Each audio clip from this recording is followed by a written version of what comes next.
+1 business ബേസിൻ്റെ public എക്സാമിനേഷന് important ആയിട്ടുള്ള ചില ചോദ്യങ്ങളാണ് നമ്മൾ ഡിസ്കസ് ചെയ്യാൻ പോകുന്നത്. അപ്പോൾ ആദ്യം തന്നെ വരുന്നത് ബിസിനസ്, ട്രേഡ് ആൻഡ് കൊമേഴ്സ് എന്ന് പറഞ്ഞ ചാപ്റ്ററാണ്. അതിൽ നിങ്ങൾ ആദ്യം തന്നെ ബിസിനസ്, പ്രൊഫഷൻ, എംപ്ലോയ്മെൻറ്റ് അതിൻ്റെ ആ ഒരു ഡിഫറൻസ് പഠിച്ചു വെക്കുക. വളരെ ഇമ്പോർട്ടൻ്റ് ആയിട്ടുള്ള ഒരു ക്വസ്റ്റ്യനാണ്.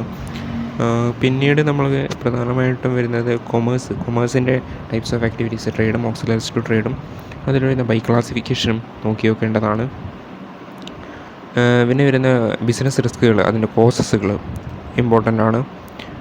അടുത്തത് ഫോംസ് ഓഫ് ബിസിനസ് ഓർഗനൈസേഷനാണ്. ഇതിൽ എല്ലാ ഫോംസിൻ്റെയും ഡീമെറിറ്റ്സും മെറിറ്റ്സും ലിമിറ്റേഷനും പഠിച്ചു വെക്കുന്നത് ഇമ്പോർട്ടൻ്റ് ആയിരിക്കും, കാരണം ചോദിക്കാൻ സാധ്യതയുണ്ട്. അതിൽ difference between public company and private company കുറച്ചും കൂടി ഇമ്പോർട്ടൻ്റ് ആണ്. ഇത് പബ്ലിക് കമ്പനിയിൽ മിനിമം 7 മെമ്പേഴ്സ് ഉണ്ട്, പ്രൈവറ്റ് കമ്പനിയിൽ 2 മെമ്പേഴ്സ്, മാക്സിമം അൺലിമിറ്റഡ് ആണ്.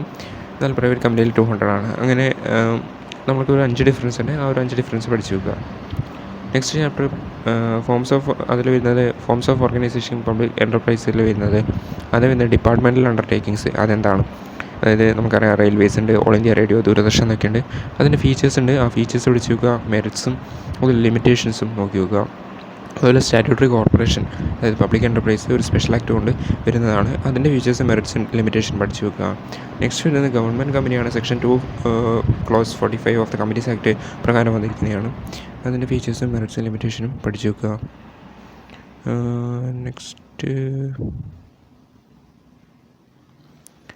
ബിസിനസ് സർവീസിൽ വരുന്ന സർവീസിൻ്റെയും ഗുഡ്സിൻ്റെയും ഡിഫറൻസുകൾ അത് ജസ്റ്റ് നോക്കി വെക്കാൻ പറ്റുന്നതാണ്. സർവീസ് എന്താണ്, ഗുഡ്സ് എന്താണ്, അതിൻ്റെ ഒരു 7 ഡിഫറൻസ് വരുന്നുണ്ട്. ആ ഒരു 7 ഡിഫറൻസ് നോക്കി വെക്കാൻ പറ്റുന്നതാണ്. അതുപോലെ ഫങ്ഷൻസ് ഓഫ് കൊമേഴ്ഷ്യൽ ബാങ്ക്, ആ ഫങ്ഷൻസ് നോക്കി വെക്കുക. ഇ ബാങ്കിങ് എന്താണ്, അതിൻ്റെ ബെനിഫിറ്റ്സ്, അത് principles of insurance and principles important ആണ്. അടുത്തത് വരുന്നത് ട്രഡീഷണൽ ബിസിനസ്സും ഈ ബിസിനസ്സും തമ്മിലുള്ള difference. Next memorandum of association, അതുപോലെ ആർട്ടിക്കിൾസ് ഓഫ് അസോസിയേഷൻ തമ്മിലുള്ള ഡിഫറൻസുകളാണ്. അതൊരു ഡിഫറൻസുകൾ 5 ഡിഫറൻസ് ഉണ്ട്. ആ ഒരു ഡിഫറൻസ് നിങ്ങൾ പഠിച്ചു വെക്കുക. അത് ഇമ്പോർട്ടൻ്റ് ആയിട്ട് വരുന്നതാണ്. അതിൽ പിന്നെ ആർട്ടിക്കിൾസിലും മെമ്മറാണ്ടത്തിലും വരുന്ന ക്ലോസുകൾ എന്തൊക്കെയാണെന്നുള്ളത് കൂടി നോക്കി വെക്കുന്നത് നല്ലതാണ്, കാരണം ഒരു എസ്സേ ക്വസ്റ്റ്യനായിട്ട് ചോദിക്കാൻ സാധ്യതയുണ്ട്.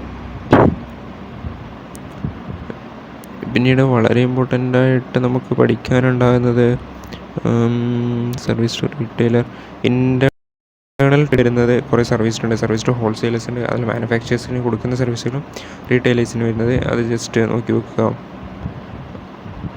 ഡിപ്പാർട്ട്മെൻറ്റൽ സ്റ്റോറുകൾ ഉണ്ട്. നെക്സ്റ്റ് ഇൻ്റർനാഷണൽ ബിസിനസ്സാണ്. ഇൻ്റർനാഷണൽ ബിസിനസ്സിൽ ഡൊമസ്റ്റിക് ബിസിനസ്സും ഇൻ്റർനാഷണൽ ബിസിനസ്സും തമ്മിലുള്ള ഡിഫറൻസ് കുറച്ചും കൂടി ഇമ്പോർട്ടൻ്റ് ആയിട്ട് വരുന്നതാണ്. Benefits of international business important ആണ്. ദീസ് ആർ ദ കുറച്ച് ഇമ്പോർട്ടൻ്റ് ആയിട്ട് വരുന്ന ക്വസ്റ്റ്യൻസാണിത്. ബാക്കി വരുന്ന ഇമ്പോർട്ടൻ്റ് ക്വസ്റ്റ്യൻസ് നമ്മൾ കഴിഞ്ഞ വർഷമൊക്കെ അപ്ലോഡ് ചെയ്ത വീഡിയോകളുണ്ട്. അതിൻ്റെ ലിങ്ക് ഇവിടെ കൊടുക്കുക. നിങ്ങൾ അതുകൂടി ഒന്ന് നോക്കി വെക്കുക. അതിലും കുറച്ച് ഇമ്പോർട്ടൻ്റ് ആയിട്ടുള്ള ക്വസ്റ്റ്യൻസ് ഉണ്ട്. അതുകൂടി റെഫർ ചെയ്ത് പോയാൽ എക്സാമിന് നല്ലൊരു മാർക്ക് സ്കോർ ചെയ്യാൻ പറ്റുന്നത്.